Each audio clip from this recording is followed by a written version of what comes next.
Hey guys, so I'm Rushy, and I wanted to talk to you guys today about Kingdom Hearts Key, or back cover, or both. Whatever, they're like the same thing, just different perspectives. Okay. So, like most YouTube, game, vloggers, or content creators, I'm kind of a nerd. And I wanted to preface this video by stating that I was nerding out hardcore when I got the idea to make this video. I started Googling 7 Deadly Sins after seeing on Netflix that the new season of the anime had actually just been released. I kind of wanted to Google more because I was not really interested in doing any sort of work, and I realized that some of the content had overlapped. As we know, each of the Foretellers in Kingdom Hearts have names derived from the Latin words of lust, gluttony, pride, greed, envy, and sloth, which we all know are deadly sins. But by reading up on each of the separate sins, I got a bit of an understanding of how each of the Foretellers actually related with the corresponding sins of their names. Okay, so I wanted to mention that the definition for the 7 deadly sins are behaviors or habits that directly give birth to other immoralities. Some Christian monk named Evagrius Ponticus said that these thoughts were something one would need to overcome.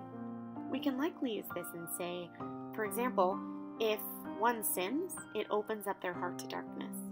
In order to overcome darkness, this thought, behavior, or sin would need to be overcome. But we'll get back to that later. So I know it's been said in like a million YouTube videos before this one, but according to hermitary.com, the go-to place for resources and reflections on hermits and solitude, and I swear they're not paying me for this plug, and also I swear this website actually exists, the Acrian Whis equates beasts with the sins, and they are the snake of envy, the bear of sloth, the unicorn of anger, and the fox of covetousness. Does that sound familiar? They kind of like really hit the nail on the head here. But they also kind of lose me with the sow of gluttony, which kind of seems ridiculous to me. Square probably went with a leopard because it was way more badass than a pig and no one would pick a little piggy for their union. The scorpion of lust, which actually sounds super cool. And the lion of pride, which YouTuber Amiza touched on in his video. And you can find the link to his video in this bubble here. Anyways, enough about how I got to this weird epiphany, let's just get on with the analysis. Master Ava is the foreteller of the Vulpes Union. Ava derives from the Latin word avaritia, meaning greed. And greed is classified as a sin of desire. However, greed can also be applied to a desire, pursuit of possessions, hoarding material objects, especially by means of trickery or manipulation. Those were sort of thought to be inspired by greed and therefore kind of like a big no-no. And we can kind of see Ava's hoarding, if you will, when executing the task given to her by the master. She's gathering the best wielders, taking them away from their unions and the tasks that were given to them from their union leaders in order to provide them with training. And I'm not saying what she did was bad. Making the dandelions and shipping them away from the Keyblade War to ensure that the world still lives on and to spread the light is by no means a baddie in my book.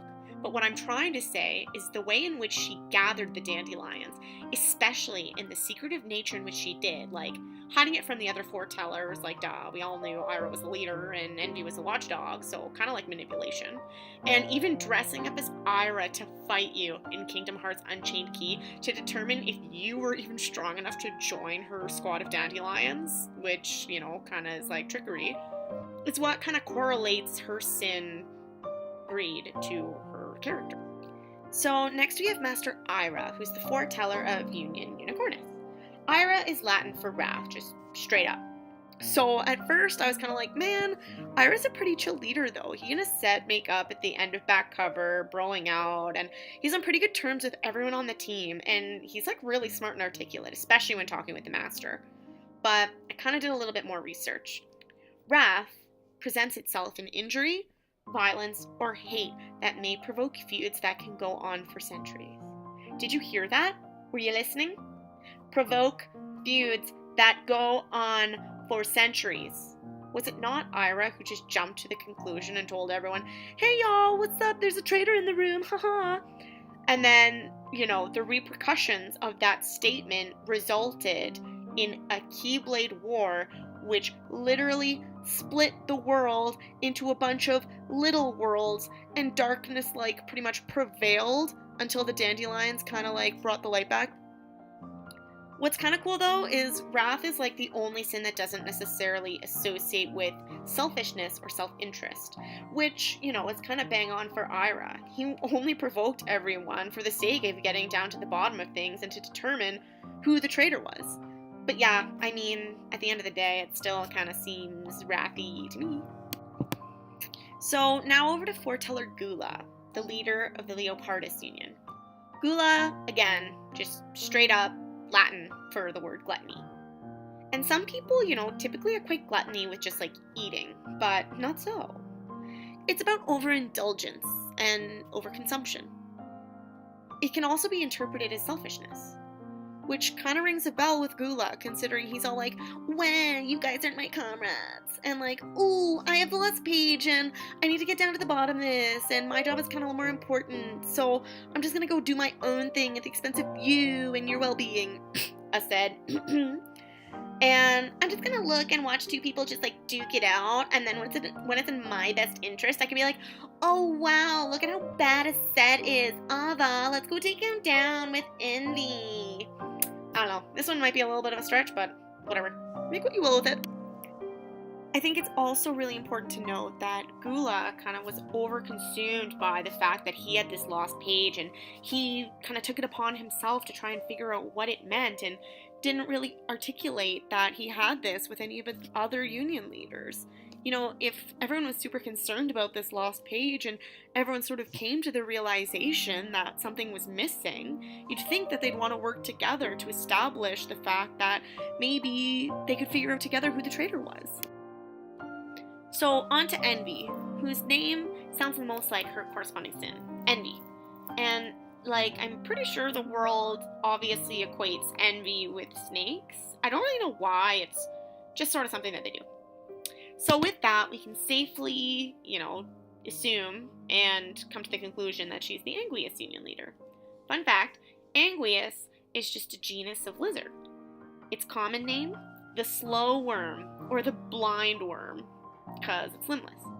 But I also kind of dig this blind worm thing, because as we know, Envy's task was to be the watchdog, and she kind of didn't really do a very good job at that.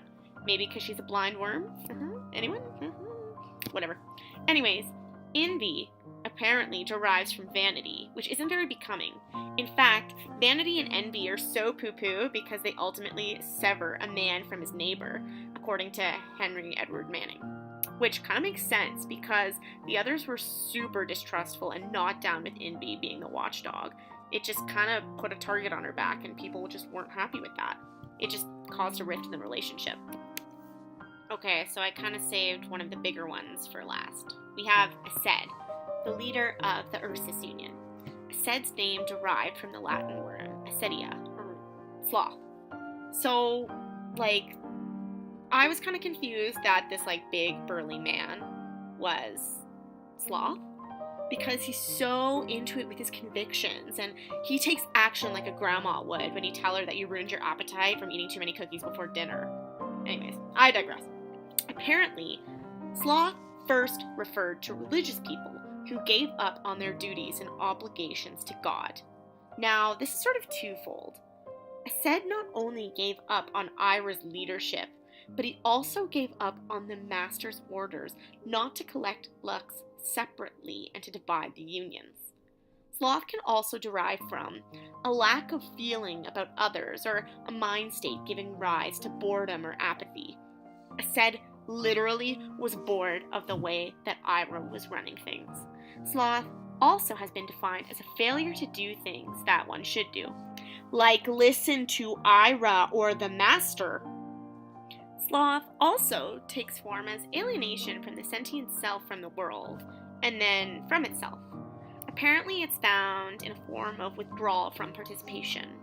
Like, hello, when Ased alienated himself from Ira and was like, oh, let's collude against Ira, guys. And then no one was down to do it, and they all, like, beat him up over it. And then he was like, oh, Ira, is that you coming out of that alley? I give up. Just finish me off, okay? I give up. Whatever. But we can all agree that Ased is like a big boy. Not slothing around with his bod, that's for sure. But he sloths with his mind, you know? He halts his attention to matters of great importance, only focusing on his little pact with Gula to find the traitor and to prove himself to not be the traitor. Stanford Lyman said, sloth hinders the man from his righteous undertakings and thus becomes a terrible source of humans' undoing. Lol, does this sound familiar? Because it should, because that's literally all he does in the entire movie of Back Cover. So here's where I start to land on murkier water. It's with Luciu, who's the 6th apprentice of the Master of Masters.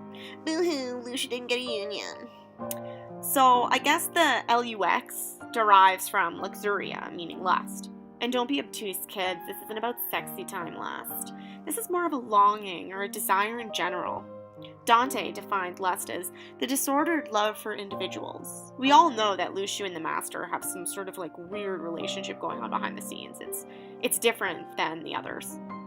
And some people have equated that the relationship between Luciu and the Master of Masters is that of a father and a son. And who knows, like maybe that's true. And Luciu desires the love of his father, longing to make him happy. And what makes the Master of Masters happy? Dragging a very heavy and very symbolic box through the Keyblade graveyard. Like the others, Luciu just wants to do right by the Master, but appears that he kind of just goes above and beyond and blindly follows his orders. And lastly, the 7th. We all know, thanks to Back Cover, that the Master of Masters considers his squad to be one of 7 members, which, would include himself. Therefore, like the others, he should be entitled to a sin, and the only sin that remains is pride, which is super interesting. Pride is thought to be the deadliest of the sins because it perverts the distinction between human and God, which is kind of freaky because the Master is so highly revered by his disciples? I guess you could call them that. They almost make him out to be godlike. They put him on a pedestal. They don't want to divert from his teachings and are aghast when Ased conceives the thought that the Master could have been wrong, It's also considered that the father of sins was pride, which again kind of ties into, the Master of Masters being a father figure. C.S. Lewis wrote that all other sins are mere flea bites in comparison. It was through pride that the devil became the devil. Pride leads to every other vice. It is the complete anti-God state of mind. Freaky. I think this is true because I sincerely think that the Master of Masters was the traitor. I mean, come on. He was included as a potential traitor in the Kingdom Hearts 2.8 Facebook advertisements. Why even include him if it's not a possibility? Come on, they were just being lazy there. The fact that he's shady as hell, too, telling people to sort of distrust each other and to, look out for anything suspicious or, there's a traitor among you, fully knowing that they trust him wholeheartedly is just fucked. It also doesn't help that he's covered up and we can't see his face, just his wacky voice and flamboyant nature. Pride is generally associated with an absence of humility, too. Which makes sense because the Master is not humble, at all. He has these people call him the Master, for God's sake. So this I pulled from Wikipedia, but author Ichabod Spencer stated that spiritual pride is the worst kind of pride. The heart is particularly deceitful on this one thing. And Jonathan Edwards, he said, remember that pride is the worst viper that is in the heart. Youch. The heart is deceitful. So who knows? Maybe the Master's heart was the one full of darkness, and it was his dark Tirthi that was lurking around. He is, after all, the owner of a deceitful heart. And if that's his guiding key, then maybe it's the reason why he started this shit and let it hit the fan. There's also a proverb that says, pride goeth before destruction, which can be taken 2 ways. One being that the committer of pride acts in a foolish way that disguises common sense, or literally, Pride just fucking dips before the world collapses, which we know happens. And one other thing. The word pride is derived from the Latin word superbia, and what just so happens to be etched on the master's box that poor little Luciu is dragging through a freaking graveyard? Key super. Oh, and another thing. Remember how I mentioned Amazia before? Well, we're going to touch on his video right now. We all know that each union has a corresponding animal, and each union leader has that corresponding animal hanging out on the hilt of their keyblade. And on the Master of Masters, it kind of looks like a ram or a goat, whatever. But the animal associated with pride is a lion. So to give credit where credit is due, and where I first saw this theory, Amazia noted that maybe instead of a ram, the animal on the Master's hilt is actually a chimera. A lion, a lizard, and a ram hybrid. Which totally makes sense, because if you look at the hilt, the ram has some like wild hair going on around it. And there looks to be like little wings on the bottom, maybe like signifying a dragon instead of a lizard. Besides, in my opinion, those horns look a lot more like a dragon's than a ram's. And in that anime that I was telling you about earlier, in the Pride sin, Meliodas is represented by a dragon. So maybe that's a thing. The Acrean Whis says, the line of pride has very many cubs, being indignation, hypocrisy, presumption, disobedience, blasphemy, impatience, contention, contumacy, etc. Does this sound familiar? It should, because we can take it in two ways. One way is, oh yeah, the master has cubs, being the Foretellers that he guides. He's sort of like their father figure. Or it can be taken like, look at all these Foretellers being impatient and disobedient and presumptuous with each other. Because duh, we watched this all go down in back cover. Everyone, especially Aced, got impatient with how Iroh was running things and with his leadership after the master left. Everyone, literally everyone, disobeyed the master's orders not to collect Lux exclusively on their own and not have their unions work together. And they were all presumptuous to assume that one of the 5 were the traitors. Like, come on. I'm sorry that this video was really long. And I'm sorry for apologizing for making a long video, because in actuality, I hope you guys really enjoyed it. It was my first video, and I worked really hard on this. I plan on making more Kingdom Hearts related videos, and would like you guys to either subscribe, shoot me a like, leave me a comment with your feedback, thoughts, opinions, favorite recipes, whatever. I want to know what you guys want to see. Less like however long this video is, 15 minutes, 9 minutes, I don't know. And more of whatever you want. You tell me. Thanks, and I'll catch you guys later with a new Kingdom Hearts video soon.